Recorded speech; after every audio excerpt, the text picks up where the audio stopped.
Welcome to Armchair Anonymous. I'm Doug Piskins, and I'm joined by Flavorous Magooey. Oh, Magooey. Magooey. We have a good episode. The first one is dicey, but it's not. Listen, we've set the bar so disgustingly high. It's not that. It's not disgusting. There's just an injury. It's not disgusting, yes. It's an injury. There's an injury that gets kind of graphic. But not in the vagina as past injuries have been. So you're kind of free. I think it's careful. Just be careful in the first one, but the rest. And then there's one that's so life-affirming, so sexual between the most unlikely people. It's so great. These are crazy bartending stories, a job that I regret not ever having. Yeah, you would have loved it. I would have. You're right at the epicenter of all the action. Oh, there's everything. People are falling in love. People are breaking up. There's fights. There's proposals. There's business deals. You're right. The whole world's happening at a bar. Oh, God. That's beautiful. It really is. If you can hang at the bar and there's no problem, it's so good. You know, keep doing it. Please enjoy crazy bartending stories. Hard times come and go. Good times, take them slow. My life, I had them both. But one thing you gotta know, I'ma keep on shining. Hi, Danielle. Are you a Canadian? I am, yes. I feel like Kristen Bell right now when he surprised her with the sloth. You guys are my sloth. Oh, thank you. Where in the Great North are you? Edmonton, Alberta, Canada. Are you familiar? Yes, I am. Edmonton Oilers. That's right. You got that right. Who is your famous Oiler? Did Bobby Orr play for the Oilers? Gretzky. Oh, that's big time. Even I know Wayne. That's the biggest of the time. Well, Bobby Orr, he was. I don't know him. Okay, he's the first. But are you a bartender or were you a bartender? I was, yeah, for about a decade. Oh, you don't look old enough to have been a bartender for a decade. Oh, Dax, you don't have to give me compliments. I'm already your biggest fan. I worked in a restaurant for 7 years and I'm a mom and I'm married. So your bartending days are behind you. They are. You know what? Hey, I'm open to it. I would happily go back. The one job, well, not the one, but one of the few jobs I really regret I never had was bartender. Because to me, it seems so fun. You're constantly at the bar. You both would be so good at it because this is it. But it feels hard because you're balancing a lot at once as a bar. I feel like it's much harder than it looks. You think it gets too hectic? Yeah. I actually found it easier than serving because serving, it's like everything is everywhere. And with bartending, it's like, okay, your people are there, your drinks are here. Everything you need is right there. So if you know how to multitask, you can do it. You're basically a therapist. Oh, that's fun. That's fun. Yeah. But also, I imagine time goes really quick when you're bartending because it's chaotic. So it's moving fast. Without drinking, Monica. There you go. You don't need wine. The time will go by fast because it's just that environment if it's a busy place. Okay, so you have a crazy story? I think so. So yeah, this takes place in 2009. I was working full-time at a really busy, popular restaurant and bar. And one of the things that made this particular restaurant really popular is that it had an outdoor patio with a full bar. So perfect. I worked out there a lot. At that point, I'd been there for a while. You had to be pretty fast because you're doing everything. Like the servers come up for their drinks for the entire patio, and then you've got your wood. That's fancy bar talk for people sitting at the bar. Oh. This particular place, it was always packed in the summer. So this story takes place on a really busy Friday night. We finally got a bit of a lull at about 10:30 at night. I took that opportunity to run into the bar cooler. Also, we're wearing high heels and dresses. Like that was the uniform, which obviously very conducive to being on your feet for 8 hours. And sexually harassed by drunk dudes. Yeah, not ideal, but you know, you got to do what you got to do and you get used to it. So I grabbed 7 glass beer bottles because that's what I could efficiently bear hug and then run it back to my patio bar. So it's easy. Like there's a sliding door. I don't have to touch anything. So I could hold all these beer bottles. And then when you go outside, immediately there's 2 steps. And since you're outside, things get spilled and people leave them. And it's like, whatever, we'll get to it later.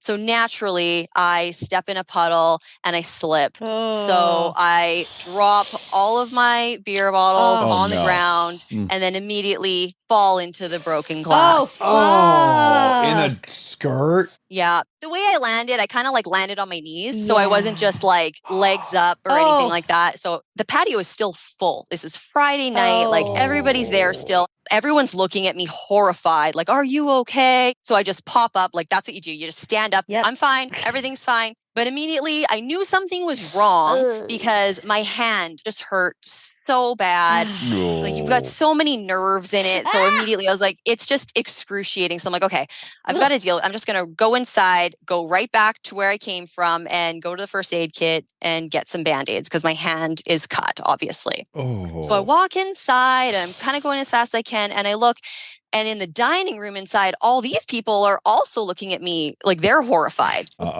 Did they see me fall out the window? Like, there's no way. And I'm holding my hand. I'm like, okay, this is weird. So I just keep going and I go to the first aid kit. And one of my friends who was in nursing school and she's normally like really bubbly. She's just white as a ghost. She goes into first responder mode. She's like, can I give you first aid? And I'm holding my hand and I'm like, okay, thinking like, what are you going to do? I'm just going to put a Band-Aid on my hand. She takes a bunch of clean towels. I don't know where she got them.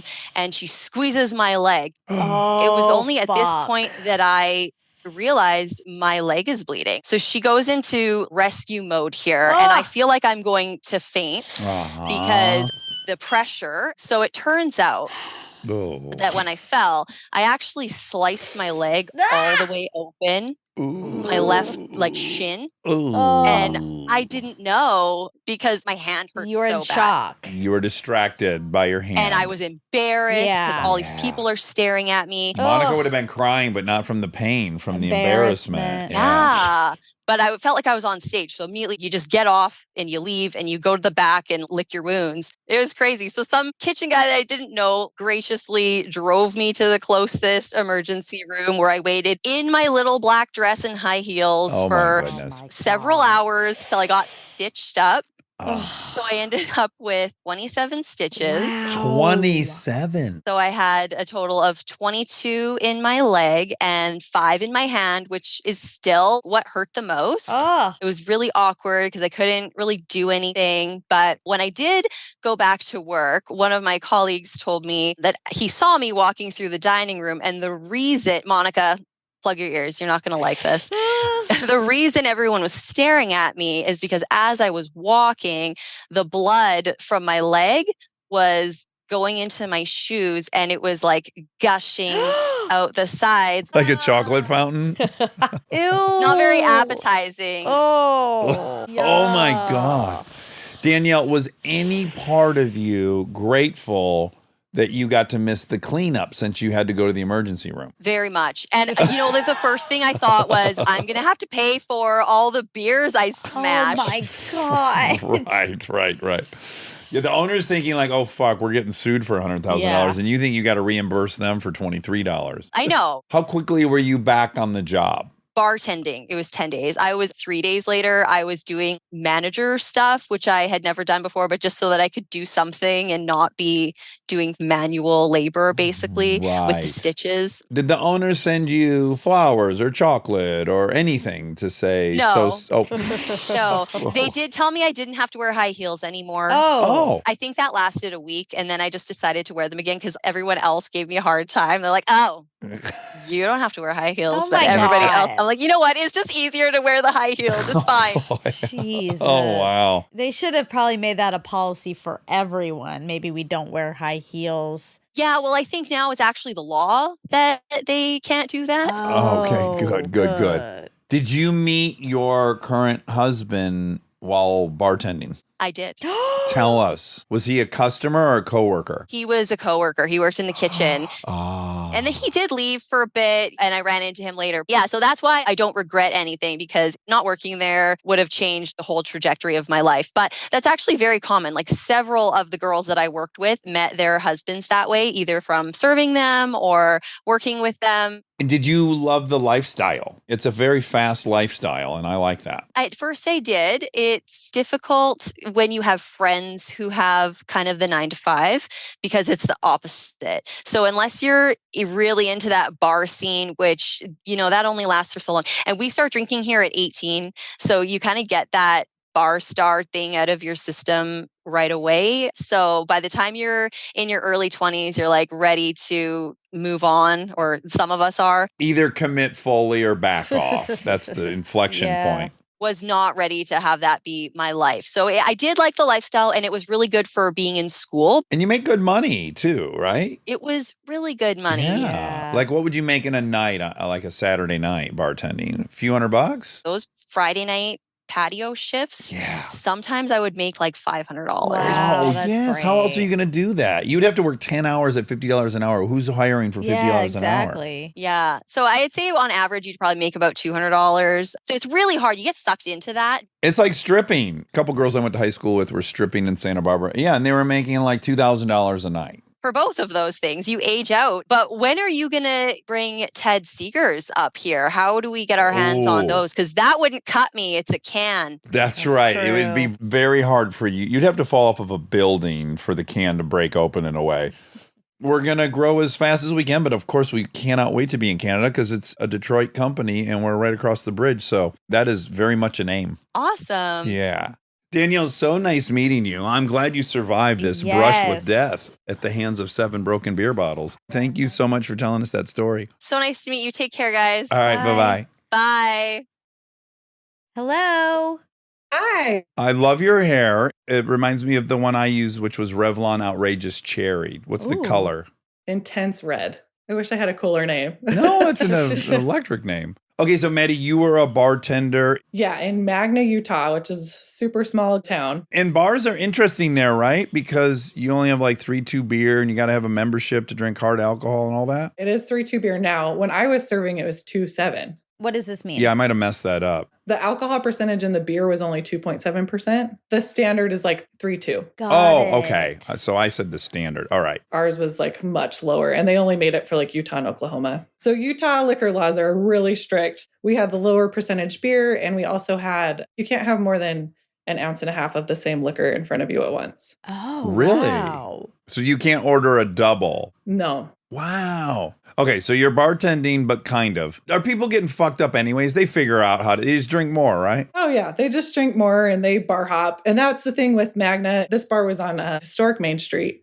There are 4 bars all within 5 minutes walking distance of each other. So you just bar hop and bartenders don't know. This particular night, I have tons of stories, but this night I had just gotten on shift. It was about 6 o'clock, cashing in my till. And like I said, Magna's really small. So I know everybody. So when new people walk in, we're always a little bit leery. These 2 guys walk in, never seen them before, very clearly intoxicated, barely walking straight. I just started my shift. I don't want to start fighting with people. So I tell them, hey guys, I'm happy if you want to hang out. I'm not going to serve you anything, but I'll make you some coffee. I'll get you some soda, water. I don't want them driving. And they were like, okay, we'll have some water. One of the 2 guys, he takes his water, chugs it, and is like, hey, I'm ready. Give me a beer. Okay, he just thought he needed 1 water and he'd be good to go. Yeah. I'm like, that's not how it works. I'm not going to serve you at all. Yeah. He immediately was pissed. I'm like, really? We're going to go just 0 to 100. Cool. All right. That's fine. You can leave. I don't need you here. They're like kind of yelling, but they willingly get up and leave. Oh, good. They walk down the street. And so in my head, I'm like, they're going to go to the next bar. Yeah. So just to be nice, I text the bartender just down the way a little bit and say, hey, these 2 guys are probably going to come in.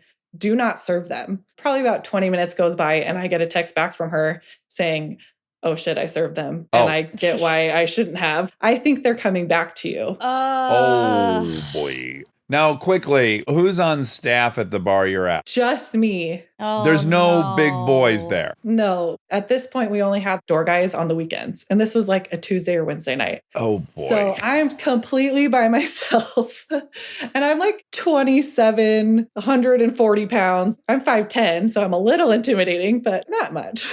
Yeah. There were quite a few like of my motorcycle guys there who were hanging out. Good. So I felt a little safer. Anyway, they do come back and start demanding alcohol. I'm done. I'm fed up. So I start screaming at them. I am not going to serve you. Get out. Just go home. I'll call you a cab. So then they start screaming at me, telling me I'm a bitch and all the words. So at this point, my motorcycle dudes kind of stand up and start looking a little intimidating and pushing them out. Side note, one guy was like 6 foot, 180 pounds soaking wet. The other one's 6'5", 300 pounds. Oh, there we boy. go. Wait, of the motorcycle boys or the drunk Oh, no, dudes? the drunk boys. Oh, that's not what we want. I wanted the motorcycle guys to be that size. Yeah, okay. They were pretty burly guys, but they weren't anything on this guy. But, you know, there were more of them. So they're herding them out for me. And they're still screaming and they're wanting to fight these motorcycle guys. And as they get to the door, the bigger guy looks me dead in the eyes and says, I'm going to get my gun. You're dead, bitch. No. Oh. And I'm just like, oh my. Like, what do you do? Oh my Like, Lord. I immediately go call the cops. Yep. And my bar, the whole front of the bar facing the street is windows, floor to ceiling. So we've got a perfect view of what these guys are doing. We get them out and then they walk across the street to the parking lot. The bigger guy gets in the car and then the little guy tries to get in and can't open any of the doors. Oh. And so we're kind of watching like, what's going on? Turned into a cartoon a little bit, yeah. And he starts like rolling around his front seat. He can't get out. What? He's locked himself inside of his car. What? How can that be? I have no idea, but we're just all laughing at him. Like, you are so stupid and drunk. So I'm telling dispatch, this is what's going on. I'm actually worried he's going to drive off at this point and hurt himself or somebody else. Of course. So I kind of turn my back to the windows to talk to the patrons also while I'm on hold with dispatch. And then suddenly we hear a loud bang and the glass right next to me shatters. No. What? It took me a whole 10 seconds of shock to be like, he just shot at me. Oh my God. From his car? Yeah, just right across the street. He's out of the car now and he has he's a out of the gun. car. Oh my goodness. Well, I didn't see him have a gun. He was just like huffing and puffing. Okay. Devil in his eyes. I don't know where his friend went. Within this 10 seconds of me realizing what's happening and seeing the glass all over the floor, I scream at all my patrons to get back to the back of the bar, get down. I hurry and lock the door. Luckily, the cops showed up. They were super quick on scene, got him arrested. And then the owner showed up to like go over the surveillance cameras and to see what happened. It turned out he picked up a 2x4 and chucked it out the window. Oh my Lord. They found it. They found like a big nail sticking out of it. So the nail must have just barely hit the window in such a perfect spot. But it sounded exactly like a gun. Yeah. Sure, I'm sure when that glass broke, it was like a gunshot. Oh my God. And that was a triple pane window. We're used to gunshots in Magna. Oh. So we've got windows to protect us from that stuff. But the owner submitted a lawsuit. He didn't respond. Were you asked to go to the police station and identify him or any of that stuff or come to a trial? Yeah. So I was asked to come to a trial and I had to give my perspective of what happened. But he didn't respond to the lawsuit from the owners. So one of the owners had experience on Judge Judy. So he just submitted it over to Judge Judy. What? No. Wait, what? What? He's like, maybe they'll pick up our case. I think no matter what, the show pays out the lawsuit. Right, yeah. That's my understanding. Yeah, so he figured we'll get our money one way or the other, right? Wow. But he still didn't respond to that either. They picked up the case.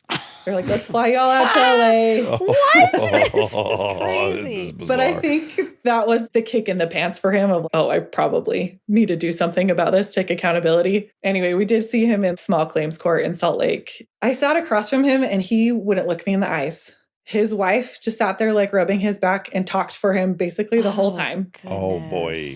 As I start recounting the story of what happened, my experience, he starts sobbing. And afterwards, he was just like, I'm so sorry. I have zero memory. I feel like I've never seen you before. I can't believe that I would scare you like that. Oh, God. And at this point, I'm like 6 months pregnant too. Oh my God. That's a huge Piece detail. of the story, yeah. Wow. Yeah, I guess I was very newly pregnant when this happened. God. So by the time we got to court, I was like 6 months pregnant. Oh, God. Well, that's why he didn't remember you, because now you were pregnant. He's like, It's like, I knew there was this one girl. Yeah. I didn't know there was a pregnant girl. No, there. I never fucked with any would've- pregnant ladies. I have morals. I only throw 2x4s at non-pregnant women. Oh, wow. Man, wow, what an end, because, well, I hate this guy hearing this story. He scared everybody to death. It's terrifying. Could have killed And then him. another part of me that's read a lot of books about trauma goes like, well, that guy was certainly dealing with some shit, clearly. Well, he was an addict, obviously. Yeah. I hope he got some help. Did he get sentenced to any jail time or no? No. I think he did spend one night in jail until his wife could bail him, but that was it. And I bet some folks there in court were going, see, and this is why we do 2.7. Imagine what would happen if we were doing 3.2 beer. Oh, my God. But I wonder what happened to the skinny guy. He got the fuck out of there. He's like, this guy's Maybe loco. he went in the car and got locked in the trunk.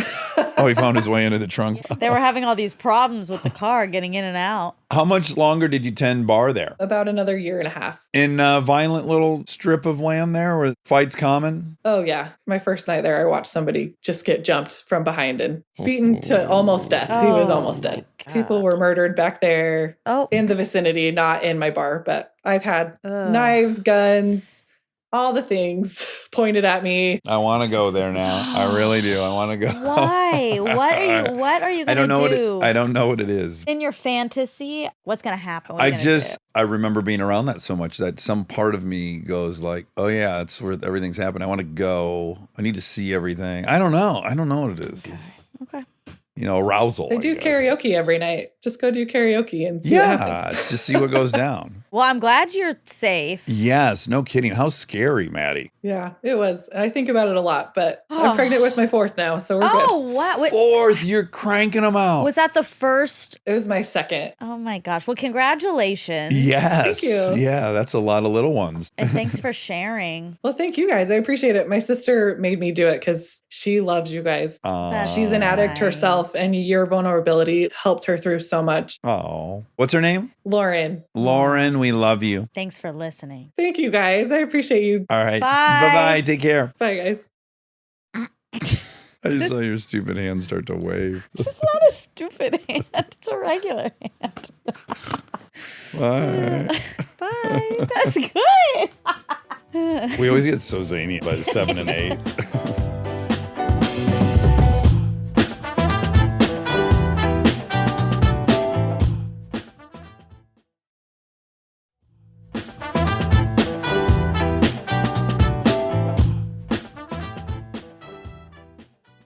Hello. Hi.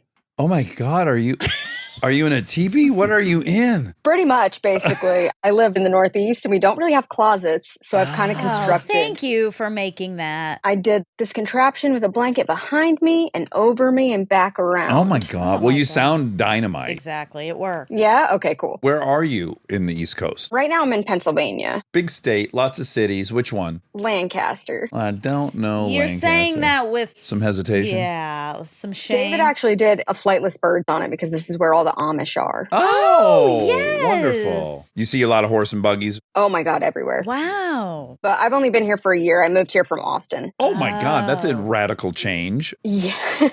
What brought you there? A lover? No, graduate school. Graduate nice. school. That makes sense. What are you getting your graduate degree in? Clinical psychology. Oh, Nice. you're a We pervert. like It's actually thanks to you guys a little bit. Oh, really? I was bartending for forever and managing, and I actually had like a really serious injury and I was laid up for a while. I broke my leg in a bunch of places. Oh, no. There's no cool story behind it. And I started listening to you guys, and you had so many social scientists, and I was thinking of going back to school and was listening to you guys, and it kind of sealed the deal for me. Oh, wow. Had you gone to UT? No, I didn't. I actually grew up in New Jersey. I went to school in Rochester, New York, then moved down to Texas. I like moving. So were you a Yeah. bartender in Austin? Yes, I was. And is that where your crazy story takes place? It is. I I wish can't it wait. had taken place with the Amish. Absolutely. Like Rumspringa story? Yeah, I wish. But it's okay. All right, let's hear it. Yeah, so I was working in downtown Austin, Texas at the time. We were like right on the outskirts of the very downtown area. At the time, I was managing also.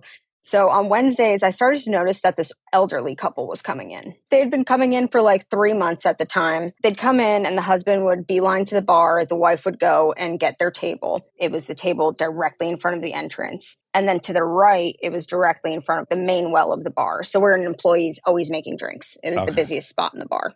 So this was like the highest traffic area. That sounds like the worst table for me. So that would be uncommon that anyone would want that table. Absolutely the worst table in the house. Yep. But every time they sat there and they would always face the bar, which was kind of weird. And they wouldn't like watch TV or anything. They would just be facing us directly. Oh my God. So the husband would come to the bar. He'd order them the same drinks every time. He'd get them one round. He wasn't friendly and we were super friendly staff. So that was always kind of weird for us. But he would go sit down. The couple wouldn't talk to each other the whole time. And then at some point, the wife would get up and go to the bathroom for a really long time. Like a really long time. To where like the first time it happened, I was like, is she okay? And kind of went in the bathroom to make sure everything was good. So that was kind of on my radar. They would get another round and then they wouldn't drink their drinks at all. They would just close the tab and leave. What? So they come in this one Wednesday. We're uncharacteristically slow. Normally Wednesdays, we had like a really good regular crowd. So that spot in the bar would always be full of people. This one, I feel like it was raining or something was going on in town where nobody was sitting at the bar top. So, same drill. They came in. So a little bit later, I'm making a drink at the first well and I look up and first I see the wife has her eyes closed. She's kind of like leaned back and is she sleeping? Oh. And I look at the husband and I notice like his arm is just like pumping under the table. He's stimulating her. DJing. It took me a minute to process what was happening, but like it was really aggressive. Wait, how old are they? I know you said old, but like what would you say? 40? I'm saying 75 to be kind. Okay. And he is jackrabbiting that. Wow. He still has the strength and the dexterity. She still has the appetite. Wow. What a couple. Honestly, it's impressive. Like afterwards we talked about it. We were like, that's great for them. Keeping it alive, Yeah, so it takes me a minute to figure out what's going on. And when I do, it clicks. I'm like, oh my God, my jaw drops. I make direct eye contact with my door guy who's just noticed the same thing. Both of us at the same time are like, oh shit. Oh my God. Mind you, he's only like 5 feet away from this table too. So I sprint over to him and I was like, okay, I need you to kick them out, obviously. Like, are you going to let her finish? This is the question. Yeah. Damage is done. Let her finish and then we'll get them out of here. Exactly. It's an exhibitionism thing during that main part. We actually had part of the bar that had couches hidden. They could have done this with nobody seeing them, nobody interrupting. That wouldn't have got her off. The whole point is for us to see them. Yes. Kinky. Oh. So he's like, I'm not doing it. I'm not going up and saying that. Oh, wow. God. What a doorman. I know. So actually, I'd worked with him for a really long time. This was the only time he ever said no. So I was like, man, like if he's saying no, he's really not doing it. This is definitely 100% on me now. Oh. I was like, all right, do I do it now or do I wait? Till she lights up her cigarette. Right? I can't walk up in the middle of this. There's no way I could pull that off. I'm too embarrassed. Like, I just cannot do it. We're going to let her finish. Is it audible? It's not actually. They're very quiet. It's more like the facial expressions and the arm movements, but it's still not subtle. One more question. Is she in a dress or is he down some denim? I think it was a skirt she was wearing. Oh, perfect. Okay. 80-year-old in a skirt. In a skirt. Yeah. Good for her. We also realized that this couple had been doing this for 3 months. Oh, what? That's what you're putting together. Like they've been doing this for 3 and months, no one's and we just noticed. One of the other regulars was like, "Oh yeah, like they do that every week." And I was like, "I've just never seen it because there's always people sitting here. This has been a weekly thing for 3 months now." Oh my God! What horn dogs? At first, I was like, "All right, good for them." And I was like, "All right, now I'm getting kind of annoyed. They've been doing this. I don't know who's seen this. Now we're all talking about it. I'm like, nobody look at them. Like that's what they want." Also, it now explains why it's empty on this Wednesday. People are like, don't go in there Wednesday. There's old timers finger blasting. What is she doing in the bathroom? Like cleaning up? Yeah, probably sorting out her. Yeah. Oh my God. Or finishing herself.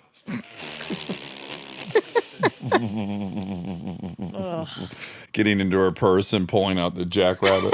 Sorry, this is so fun. It's a horny seniors. We just won't. Like, you know what makes it? No, listen. You know what makes it safe is like they're so old. No, it's great. I just want to hear more. Oh, okay. Okay. I tell the bartenders, and now they're telling regulars. So everybody in the bar is involved in this too, which feels like weirdly participatory. Now 20 people are waiting for this woman to come, and it's so awkward. So finally she finishes, and it's also very obvious. There's no noise, luckily, but the jaw drop, and she throws her head back. Oh, it was a great very one. performative. Yes, this must be it. And she gets up and she goes to the bathroom, which explains all of that. Like she's cleaning herself up, maybe finishing herself In off. your sink. Ew, in the sink. Ew. Hand dryer. I feel ageist. You do? It's like a good side of I ageist. personally feel ageist because I just think it's grosser that it's an older person. I mean, it is. Well, to think of her in the bathroom well, hold on. cleaning No, it's up. two things. In some ways, it's grosser. And then in other ways, it's more life affirming. Yeah, that's your positive side. Glass I'm saying half I full. feel ageist because I don't. I think the bathroom cleanup is. It's a little rank. Yeah. Okay. Okay, that's fair. I felt weirdly ageist writing this in, but then I think about it, it's like the exhibitionism is really more of the issue than the age thing. Let's stay focused. Yeah. So I'm like, okay, she's in the bathroom. This is my shot. They hadn't gotten their second round. They hadn't closed out. It's like, okay, great. This is an easy way for me to go over and talk to this guy. Close his tab. I'm so nervous. I'm like pumping myself up. Also, I'm like a 4'11" girl in Texas. This is an old Texas guy. Yeah. I'm about to get yelled at. I'm 100% certain of it. So I start walking over like, all right, here we go. Put the tab on the table. And I was like, sir, I'm sorry. I'm going to have to ask you to leave. And I'm going to have to ask you not to come back to this bar. And he looks at me like shocked. And he's like, why? And I wasn't really expecting that response at all. So I just kind of stared at him for a while. And I was like, please, sir, don't make me say it. Yeah. I can't. And he's like, fair enough. Tipped us 25%. They left and never came back. Wow. So in the end, he kind of was a gentleman? Is that what we would say? That's what the wife would say. Yeah, well, truly. Yeah. I want to know more about her Wednesdays before they go to the bar. Is she titillated all day long that they're going? And follow up, do we think this was a once a week thing, or do you think they had bars all over the city that he was jerking her off in? My bet is they would find a home bar and would probably do it as long as they could until they got kicked out. And then they'd move on to another place. Because they were coming to us every Wednesday for a while. Oh, wow. Do you think they've been doing this Figuratively since they and were literally 30 coming or to you? 20? Like, do you think they've been doing this for 70 years It's together? probably why they're still together. Wow. I'm envious of the whole situation, to be honest. We all came to that as well. Yes. And I would say it's almost anti-ageist. If anything, they're benefiting from their age, because if it were a couple in their 20s, it would feel a bit predatorial. You'd be nervous about them. No? Oh, yeah, probably. There's yeah. something that would just go from kinky to like, I don't know. Yeah, I know what you mean. Yeah. This is like playful. Grandma and Grampy. But ew.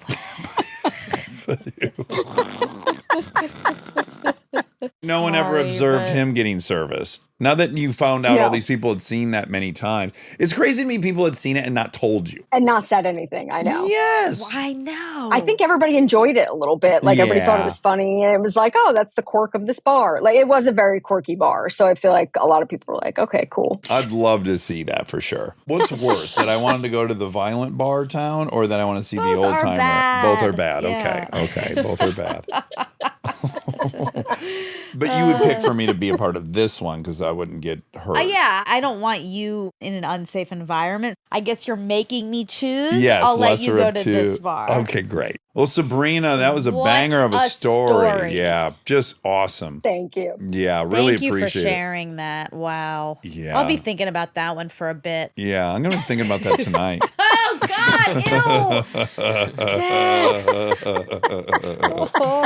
God, ew. So great meeting you guys. Okay, good luck with grad school. Bye. Thank you. She's an 80-year-old nympho. It's so It's exciting. very fascinating. It is. Tom, can you hear us? Yeah, we can. Oh, wonderful. You said we. Is there more than one of you there? I gave myself up already. My fiance's here. Okay. You blew up your spot. I did. Are you watching the Beckham documentary? I haven't seen it yet. Oh, you need to see it because your hair is looking very Beckham right now. And your sweater. Actually, it's in the Northeast here. It's actually It's a nice t-shirt. today, so we get to wear t-shirts. We blew that one. I maintain that your hair does look like Beckham's currently. Well, and I'm a soccer player, so that works. Oh, wonderful. Okay, where are you at in the Northeast? Boston, just outside the city. Oh, I got you.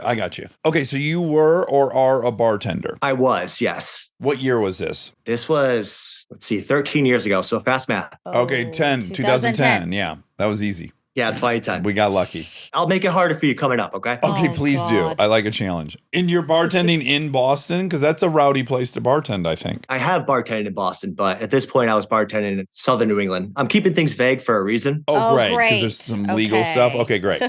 Tell us what happened. A little bit of background. Bartending one night a week at this dive bar. The owner had known me for a while. It's in a place where there's a bunch of bars, a little beach community, and he wanted me to come work for him. And eventually I was like, okay, but if I could have Monday night, which is the bartender's Saturday night, I wanted all service industry so that, they tip very well. It's a fun group. Smart. Okay. That's clever. Yeah. And this comes into play later as well. So I was able to get that and able to build it up as the service industry place to go on a Monday night. And then one night, it's just a regular night and a couple walks in. She's in her early 20s, he's mid 20s. They order beers and something just seems off with her. With her. Okay. Correct. I couldn't quite put my finger on it. Not alarming, just off. And then they order another round, but then he gets up to go to the bathroom. And I go over to her and I'm just like, hey, is everything okay? And she just looks at me scared and was just like, no, everything's not okay. I'm on a blind date. I don't know him and I don't know where I am.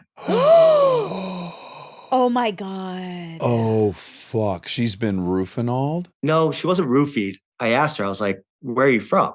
And she told me she's like an hour away. I was like, so he drove you an hour and didn't tell you where you were going on a blind date? And she was like, yes. Oh boy. So she's scared. Yes. Oh, boy. Wow, good spidey senses. Yeah, really good job, Tom. Yeah. Any bartender is going to do the same thing. I have to believe. I hope. That's very optimistic, Yeah. but I'll take your word for Yeah. it. Most of the bartenders I know would pick up on that. Yeah. So anyways, I'm like, all right, just stay there. No matter what happens, just stay in your seat. I'm going to confront him when he comes out of the bathroom. We'll take care of this and we'll make sure that you get home because you do live very that's far away. nice. Yeah. The bar, again, is full of all service industry people. So we're all going to make sure that she gets home. The guy comes out and I'm like, hey, not a big deal. Just pay your tab and it's time to go. And he's like, oh no, my date's over there. And I'm like, yeah. So that's the thing. That's over. That's what this is about, actually. This is why you got to leave. Oh, boy. I didn't just randomly pick you out. So then he's like, well, no. And then he starts getting really rough. Like he's ready to fight. And Dax, I know you like tall guys. I'm 6'5". Oh, wow. shit. Congratulations. Thank you. Yeah. This guy was taller than me and No. had at least 100 pounds on Oh my God. Would he God. play for the Patriots? me. Maybe. So when he started getting confrontation, I was like, you know what? Don't worry about the tab. Let's just go. At which point, one of my good friends at the time was a bouncer there, just not on duty. So he came over and he had my back and we kind of got him out to his car. We thought this was going to be it. Worst comes to worst, he didn't pay a tab. Like, not a big deal. Right. And then we get him into the car. He closes the door, tries to open it again, yelling profanities, ready to fight us. We could tell. So I pinned the door shut with my leg. And I was like, just go, just go, just go. So then he starts driving away. And about 100 feet up from our bar, he just comes to a screeching halt. And that's when we knew, like, oh no, We're fighting. this is not going to be good. God. Yeah. There was two girls that were local bartenders smoking outside. And as the car is pulling around, I just look at them and I'm like, hey, go get everybody and call the cops. So they went inside, got everybody, presumably, but this guy is screeching back towards us. He stops in front of us and he reaches into the back of his car Oh, great. and he pulls out a baseball bat. Oh. Okay. Only slightly preferable to a gun. Gone, yeah. Dax and Monica, I've never been so happy to find out that a guy's pulling a baseball bat Yeah, on me. exactly. Yeah. I was like, it's not a gun. All right. We could maybe deal with this, but a gun we can't. Yeah. Right. He starts charging us. And when he gets close, my focus is on that bat. Like if I get that bat, my buddy here can take care of the rest. He either holds on to the bat and has one hand or he lets it go. I can get rid of the bat and he's got two of us. So I'm staring at the bat, and he hits me in the Adam's apple. Oh. Oh, he punched you. Oh, Oh, wow. my God. Oh, yeah. Dax, you can please back me up on this. When you get hit normally in a fight, you don't feel it at the time. Yeah, not at all. Your adrenaline's pumping. I can tell you, you feel it right away when someone hits you in the Adam's apple. Oh. Good tip. Good to know. Wow.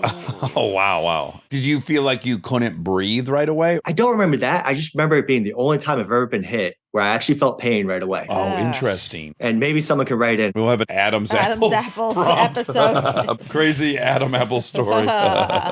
So I grabbed the bat. And then when I turn around, I realized my buddy, the bouncer, he ran back inside. Oh, he Oh. left. Uh-oh. Okay. Oh, Jesus Christ. He had to take a squirt or he didn't want to be involved with this guy? I think he just saw the bat and just Yeah. wasn't having it. I don't know. Shit. I just knew that this guy could not get back into that girl. But luckily, a lot of guys did run out. The girls did go in and tell them like, hey, go outside. I need help. And then my roommate at the time, he's the first one to get there, to start hitting him as I'm still holding the bat. So I did get the bat. We'll just jump forward to the point where he wants to get away from us. We get him into the car. He drives away. The cops get there very quickly, by the way. And one of the cops looked down, saw his shoes, his glasses, which were all broken, and the bat on the ground. And he was just like, man, you guys really fucked this kid up, huh? Sounds so New England, the story. It does. It really does. It's very Good Will Hunting. It is. It could be a Detroit story, too. Yeah, it's good. I was going to say, that's got to be interchangeable. Yes, I think so. So the cops go, okay, you guys really fucked this guy up. We're not going to say good job, but good job. Yeah, exactly. So he drove towards the nearest bridge, which was the only way out on that side. The cops got there. They got him. Oh, wonderful. So we still have this girl who's at the bar. She has no phone. She has no money. She lives an hour away, and we can't even get a cab to come get her because no cab service this area. So finally, the cops get a cab to come out because we're talking 2010 here. There's no Uber or anything. And the whole bar gets together, puts in $5-10 each, and we pay for her whole cab ride. She's off. She's safe. Good job, boys. And then I hadn't heard anything for about a month. Then all of a sudden, like late one night, like 2:30, I had sent everyone else home. I hear the door open. So one of the other guys must have left the door open. And I'm like, shit, I have a ton of money here. Like, what am I going to do? Yeah. It's a uniformed police officer. So I'm like, cool. And he's like, oh, are you so-and-so? And he used my full name. And I was like, yeah, what's going on? And he goes, oh, you're under arrest.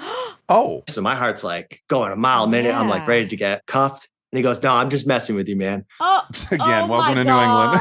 Oh my God, Boston. What the hell? I was like, that's not funny. That's not funny at all. It is to him and his buddies. And he goes, yeah, but I had you. And I was like, yeah, you did. And he goes, no, but I'm just kidding. You are subpoenaed. Oh, okay. We can live with that. So then I end up going to court. I find out that this guy already has assault charges.